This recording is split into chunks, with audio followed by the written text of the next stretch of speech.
And welcome back to another episode of the Unfiltered Wrestling Podcast. As well, we've been joined by Tim. Hi, Tim. How you doing, mate? Hi, Lee. I'm not too bad. I'm a little bit tired after catching up with Halloween Havoc this morning. Yeah, exactly. That's what we're here to talk about. Overall, thought it was quite a good PLE. What did you think of the show overall before we get into the matches? Yeah, again, this is NXT smashing one out of the park. Well done to them for doing such a great job. And it would certainly have been the best PLE for a while had Crown Jewels that have happened this month as well. Yeah, no, I agree with that. And it was, for a casual fan, it was great because it was stipulation heavy. So do we want to get into the first match? Yeah, so the first match was our tag team between Leon Slater and Javon Evans and the AAA wrestlers La Parka, not the 1997 WCW guy, and Mr. Iguana. This was just a great spot fest. It was good fun to watch. Yeah, no, I totally enjoyed the match. I love Mr. Iguana, whatever he's about. And it was nice because it was AAA, TNA, and NXT all together.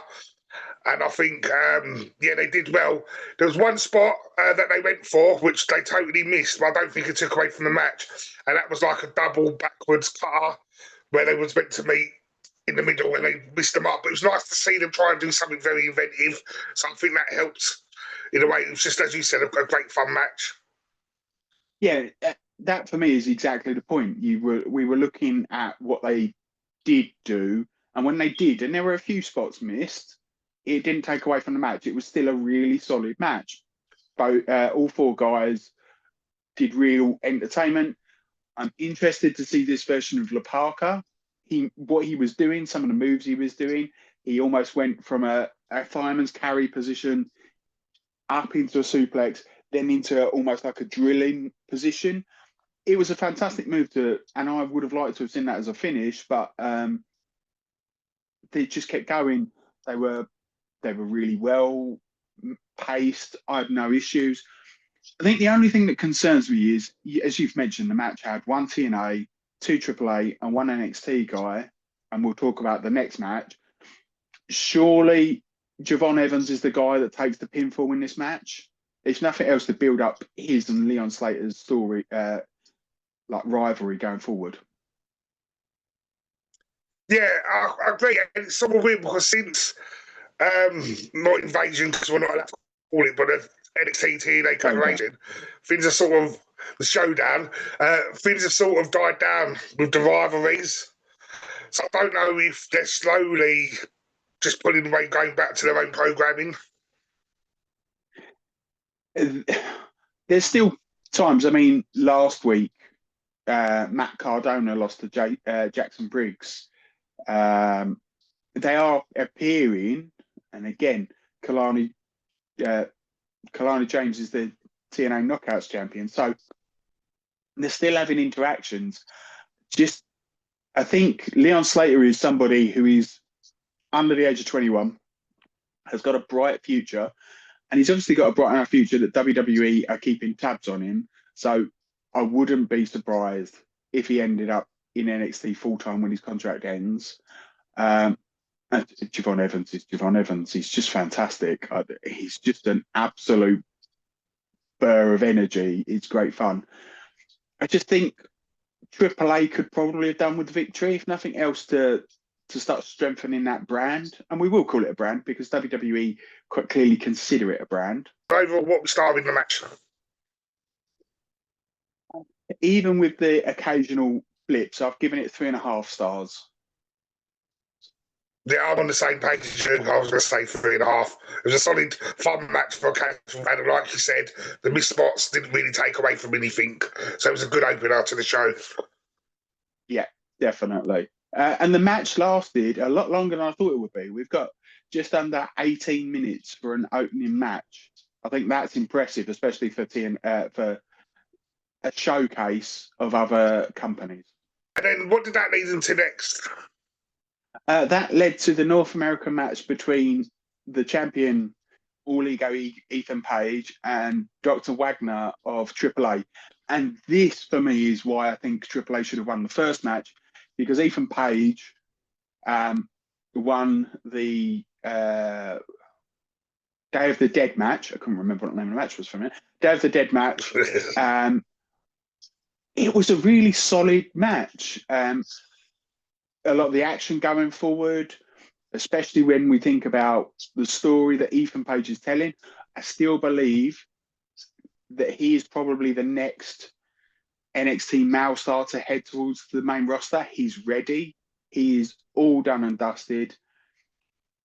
And I think, as we've said, the injuries we've mentioned before, they need somebody. So Ethan Page, for me, would be the right guy. So he carries himself really well. He's had a lot of championship matches. But the story they told in the match was really good. What did you think? It was a good match, and I like the fact they only did half the mask rip, because I don't like seeing luchadors fully getting unmasked because of disrespect it is to the Mexican luchadores. The fact that they only did half the mask rip was enough to say, oh, that's a bit heelish, but it was enough to keep the respect of the luchadors. So I think that was really good in the match. And I like the use of salt or whatever you call it for the eye thing, because I think that worked visually very well. With the lighting for the match, I think if they'd gone for like a mist or something, it might have been mist. But I think there was enough sort of smokiness from it's chalk or salt. I don't know what it was, but it visually looked good to see that it'd been impaired. So yeah, I think it was a decent match overall. I don't know why more wrestlers don't include this. And I mean, I don't want to see it in every match, but that as a finish was unique. They've been building up. They've done a lot of great moves. And the salt, and then Ethan Page to hit the twisted grin through the table, I think protects Dr. Wagner Jr. I think that is something that whatever we say, AAA need to be done. If they're going to keep losing, they've got to be protected. And I think they did really well with this. Again, this match went just over 18 minutes. So it's not like they were given a short amount of time. They were given a lot of time. And I think they told a really good story. And as I said, I think Ethan Page is heading towards the main roster, probably around about Royal Rumble. Yeah, and I'm going to give this one a 3.5 again. As again, I thought it was a solid, nice visual match. I'm happy with the lighting as well, that they didn't go too dark, like with the dark match the other week. It was great lighting, and it was a good, solid match. So 3.5 stars for me again. I went with a 3-star match. I think the storytelling was great. And again, 3 stars is a good match. People need to, as long as they understand 3 stars is a good match for me. I think with this it wasn't as spot happy as the last match. And that's the only reason it is only a 3-star. Okay, and then that led them to... This brought on, I don't know, it was a story started on NXT, or maybe the SmackDown before, with Sol Ruka and Blake Monroe meant to have their NXT North American Women's Championship match. But first of all, we had the story about Charlotte taking out Sol Ruka's knee. Then on NXT, she came out in a brace, and Zarya said that she'd compete for Blake Monroe for the title, and immediately you knew some sort of shenanigans was going to happen. I think this is a story plot hole. Because if she can do it for Saruka, why couldn't the Vision do it for Seth? See, because, and this is the important part, NXT explicitly said they do not know how long she's going to be out. She could be out for a couple of weeks, and you only have to defend the championship every 30 days. This has been wrestling law since day dot. It's something that's always been the case. If a champion cannot defend a title for 30 days, they have to be stripped of the title. Now, with Seth having surgery, you immediately know he's gone for at least 30 days. So WWE have to strip him. Whereas the storyline could be, she's injured. She could be back next week. She could not.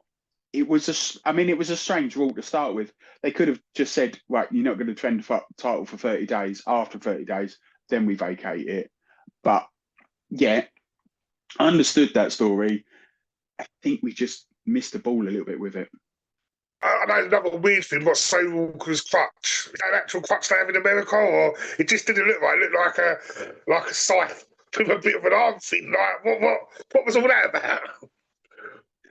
Maybe it was gimmicked like a scythe as we are in Halloween Havoc season. Yeah, they've changed the belt, so it was a title change, which is always fun to see. I'm not, well, as you said, I think it missed overall, so I'm only going to give this like a 2-star. I I liked the story that we were telling. I think we're quite clearly going to either turn Sol Ruka or Zariel heel shortly and break that partnership. They've been talking about it for weeks. I think that's going to happen. So for me, the storytelling earns it a 2.5 stars. Blake Monroe is just fantastic. I think she could probably step up to the main roster, although again, Yeah. I can probably understand why they're holding off because there are quite a lot of women in the main roster that are probably all right, and the stories they can tell are okay. So again, this is maybe a Rumble Mania type push, but she's right to. I'm all right with her getting the belt. So 2.5 stars for me.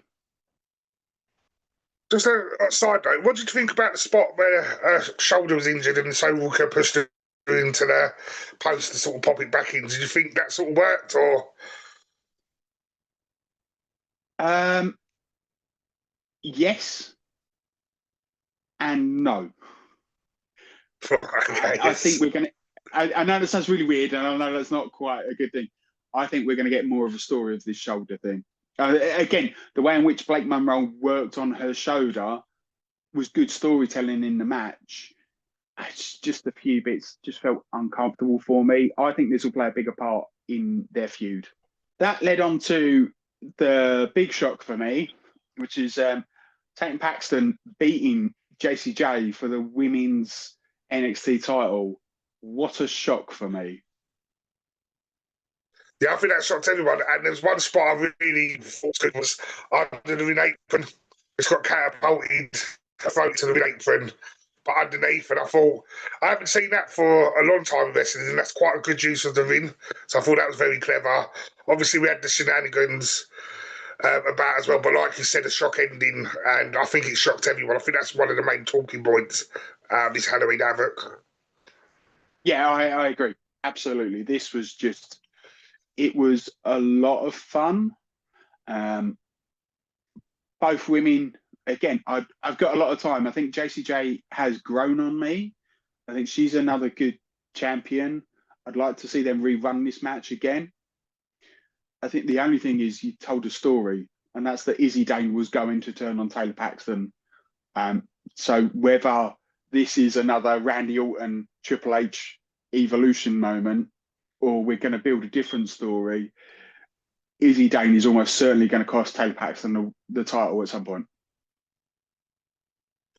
Yeah, because even as Halloween Havoc went off the air, the calls were together, and she was like, "It's not about talking about me at the moment. It's time to celebrate Paxton's win." And you sort of just knew, okay, something's coming down the line.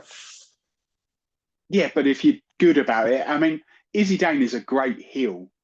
Taylor Paxton is almost a perfect baby face. She is so lovable, yet so crazy. I'm curious to see how we go with this match. I think it could be a lot of fun. I don't know. I think there's some mileage with this, and I'm glad that we've got some mileage. The problem is who, other than Izzy Dane, who does she take on next? That would be my biggest concern. Value and funness of the match, I'm going to make this 3-star. Yeah, I'm with you. 3-star. Again, this went over 16 minutes. This is quite a lot of time people are being given. I didn't say it before, but the Blake Monroe match just was 11 minutes. Probably justifies where we are on the card. I think this helped to raise with Paxton's win. I think it helped to raise the crowd even further. I mean, they were fevering throughout, but it helped set up for the next match, which was obviously the delete Broken Rules match. Yeah, I love the Hardys, but they're getting old and they're getting scary now when we're seeing those spots. And they've had quite a busy month lots of tables they've been going through. I know there was a lot of questions beforehand. Was this going to be a cinematic match or was this going to be in the arena match? I think bringing back the Broken Hardys, they should have done a cinematic match. I know they were giving up the belts, but I think that they would have told a better story. I just think, like, seeing Jeff on top of that ladder, Matt holding it, but Jeff was a bit shaky. It was a bit more uncomfortable than in the past where I'd have been more cheering and stuff like that. So I think cinematic matches suit them better now because where they are at in their career. But I'll give them credit, it was a decent match still.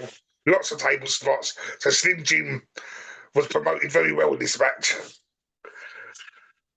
I can remember the adverts from years ago where Slim Jim actually supported Halloween Havoc from WCW. There you go. There's a bit of knowledge. For me, the big thing is what happened on NXT when the Hardys looked with both titles. They looked knackered.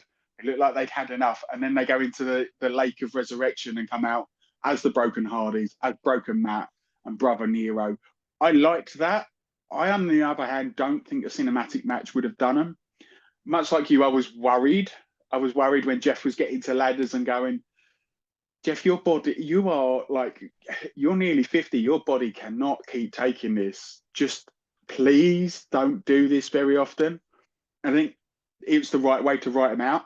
This match essentially was them saying, here you go. We're ready to pass that torch.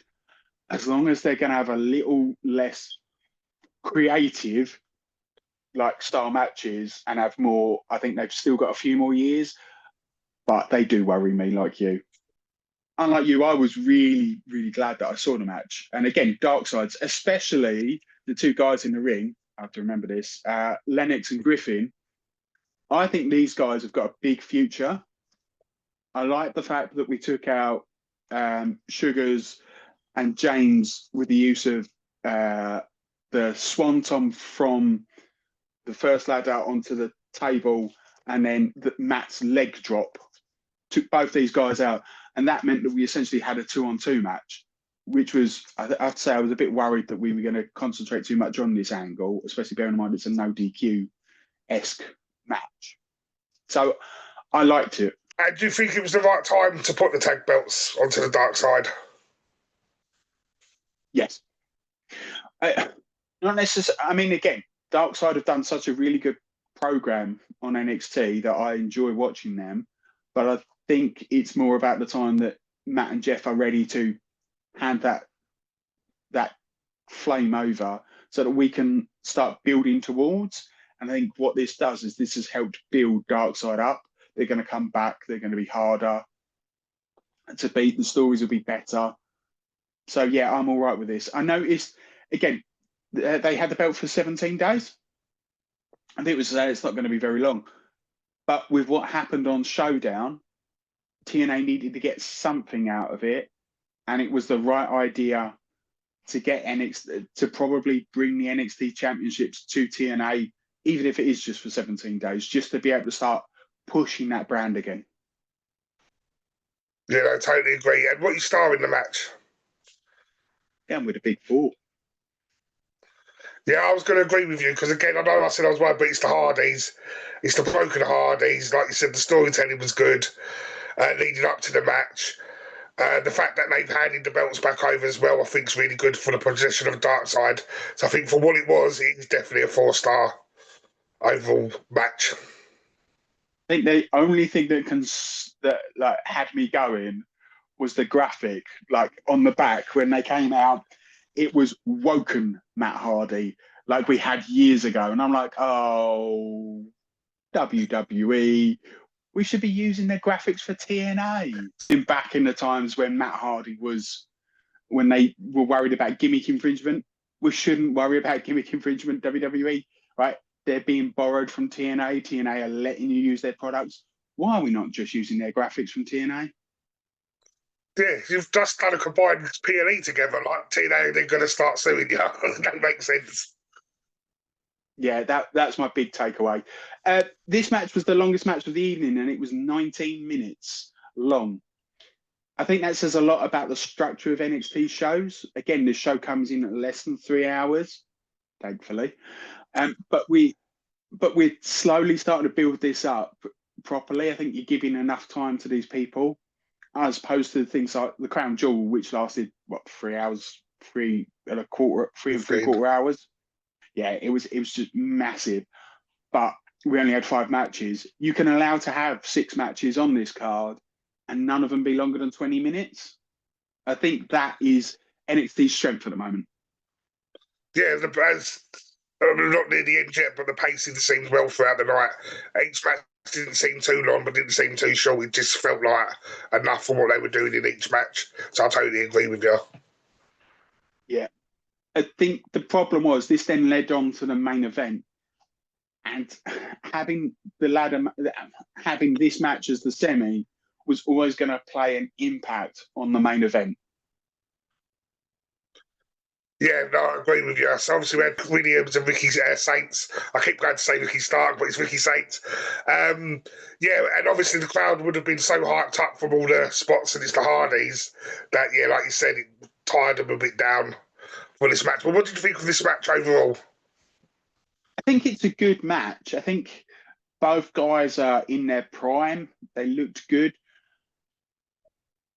And it was a good match. Before I say anything else, it was a good match. But for some reason, they didn't have as a great a chemistry as I'd expected. I think I wanted something more and felt just a little bit flatter than where it could have been, if I'm honest.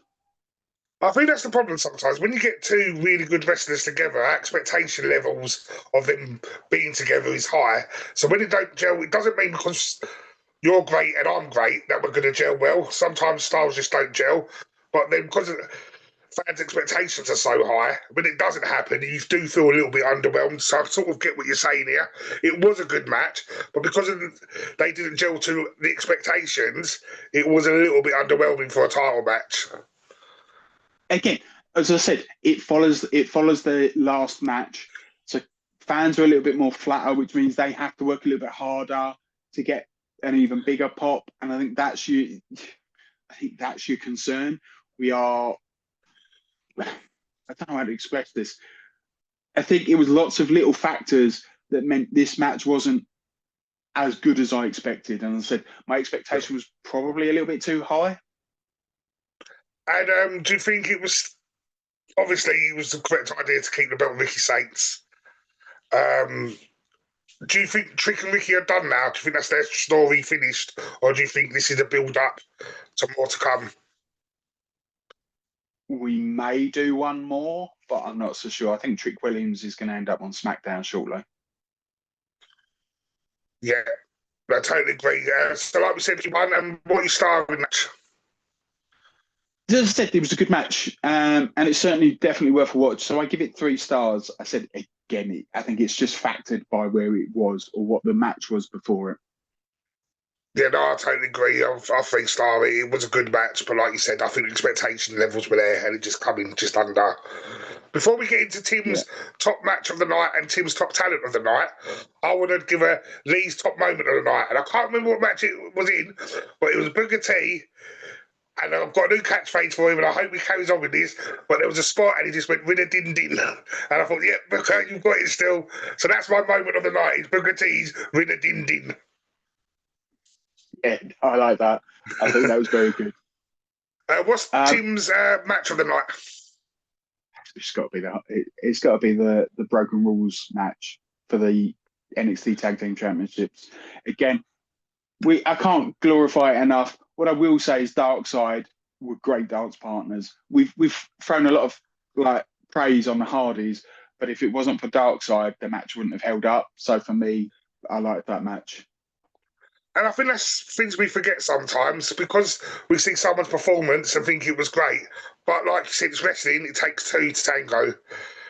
Like, going back to Clash, if it wasn't for AJ Styles, we wouldn't be praising John Cena so much. So you just need the 2, like you said. So yeah, I totally agree with you. Darkside need as much appreciation as the Hardys do. And who's Tim's top talent of the night? I'm going to go with the newly crowned NXT Women's Champion, Taylor Paxton. And this isn't just because of the PLE, because again, what a great shock moment it is. But the promo she gave on NXT actually made me believe that if she did win, she'd be able to carry the belt appropriately.